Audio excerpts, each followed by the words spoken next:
nak lurus rantang tali. Artinya bajalanlah dia lu adat maka tulah dia terundang. Kalau memaik ditantang barih mengabuang tiba di ukua, dia lu rasuak menjariau di kasau lakik kanato. Maknanya letakkan sesuatu di tampeknya, jinan wajar, usah membuat-buat.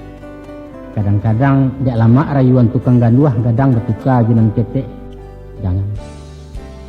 Ikhlas-ikhlas kalau rajin. Jujur-jujur kalau menolong, adil-adil kalau menghukum.